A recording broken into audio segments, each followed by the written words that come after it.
महोदय, अर्थसंकल्पावरील अनुदानाच्या मागण्यांवरील चर्चेमध्ये भाग घेत असताना अध्यक्ष महोदय, नगर विकास, विधी व न्याय विभाग, महसूल या विभागांसंदर्भात काही मुद्दे बोलण्यासाठी उभा आहे.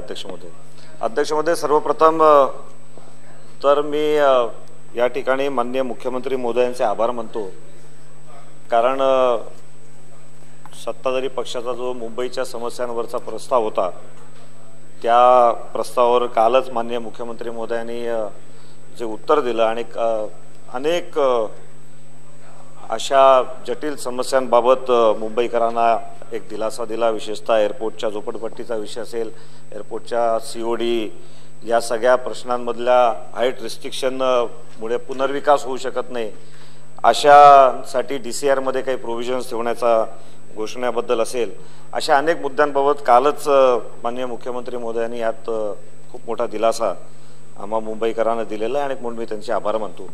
पण अध्यक्ष महोदय, नगर विकास आणि हाऊसिंग बद्दल प्रामुख्याने काल जरी अनेक गोष्टींचा उहापोह इथे झाला असेल तरी आणखीन काही मुद्दे जे प्रलंबित वाटतात त्या संदर्भामध्ये या अर्थसंकल्पीय चर्चेच्या निमित्ताने मुद्दे मांडतो. अध्यक्ष महोदय, नगर विकास खात्यामध्ये एक महत्त्वपूर्ण कार्यक्रम हा केंद्राने 1997 पासून सुरू केला. तो सुवर्ण जयंती शहरी रोजगार योजनेच्या अंतर्गत कालांतराने अध्यक्ष महोदय, जरी वेगवेगळ्या सरकारांनी त्या कार्यक्रमाचा नाव बदललं असलं तरी हा मुद्दा लक्षात घेतला पाहिजे की 97 पासून सातत्याने या कार्यक्रमाची अंमलबजावणी करण्याचं धोरण हे वेळोवेळी सर्व सरकारने घेतलेलं आहे. अध्यक्ष महोदय, या दीनदयाळ अंत्योदय योजना, राष्ट्रीय नागरी उपजीविका अभियान या माध्यमातून अध्यक्ष महोदय, शहरी गरीब या घटकाबाबत एक महत्त्वपूर्ण चिंता व्यक्त केलेली आहे. शहरी गरिबाच्या आयुष्यामध्ये, त्याच्या जीवनामध्ये काही दिलासा मिळावा यासाठी या योजनेच्या माध्यमातून आपण अपेक्षा ठेवलेली आहे.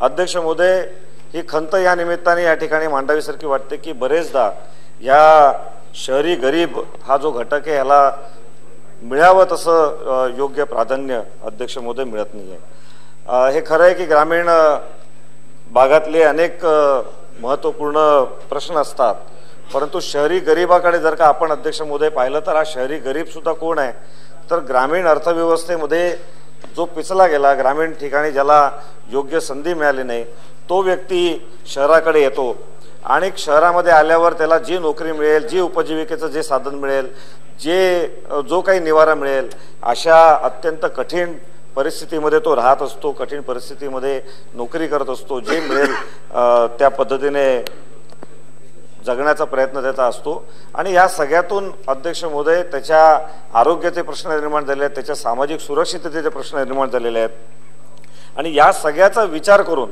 अध्यक्ष महोदय ही दीनदयाळ अंत्योदय योजना ही शासन राबवते आहे. अध्यक्ष महोदय, पूर्वी केवळ 53 शहरांपुरती ही योजना, हे अभियान होतं. आता 259 शहरांपर्यंत हे पोहोचलेलं आहे. परंतु अध्यक्ष महोदय, मुंबईचा मी जेव्हा विचार करतो, मुंबईच्या सुमारे 50% लोकसंख्याची झोपडपट्ट्यांमध्ये राहते.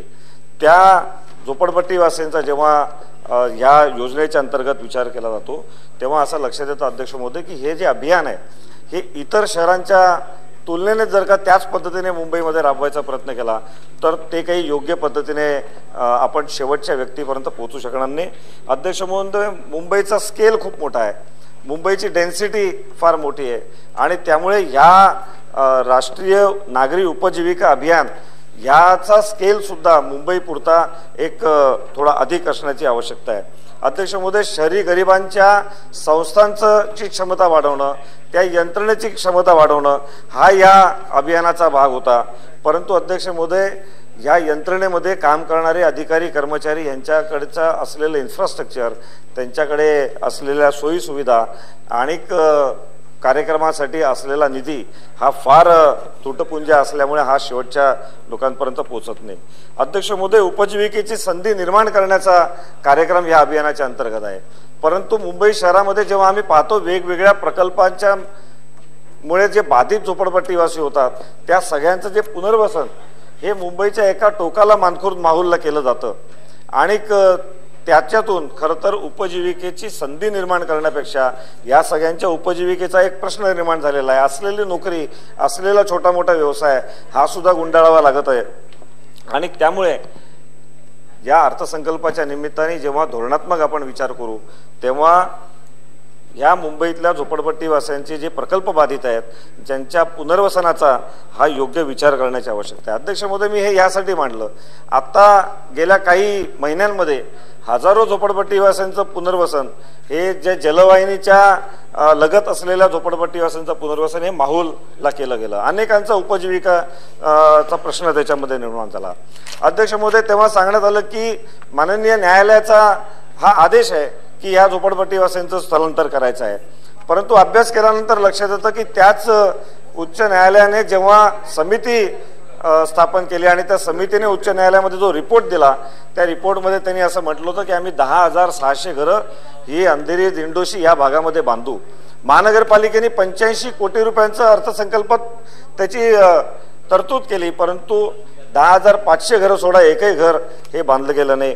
मला वाटतं की अशा पद्धतीच्या अभियानाच्या माध्यमातून जे धोरणात्मक निर्णय आपण घेतो की या शहरी गरिबांच्या उपजीविकेचा प्रश्न हा गंभीर आहे आणि त्यामुळे हे अभियान आपण आणतो, तर या धोरणात्मक निर्णयाच्या साठीच आपण या निमित्ताने या पुनर्वसनासाठी ठिकठिकाणी महानगरपालिकेच्या सर्व ॲडमिनिस्ट्रेटिव्ह वॉर्ड वाईज घरं बांधण्याची आवश्यकता आहे आणि त्याचा कार्यक्रम हा या उपजीविका अभियानाच्या माध्यमातून करण्याची आवश्यकता आहे।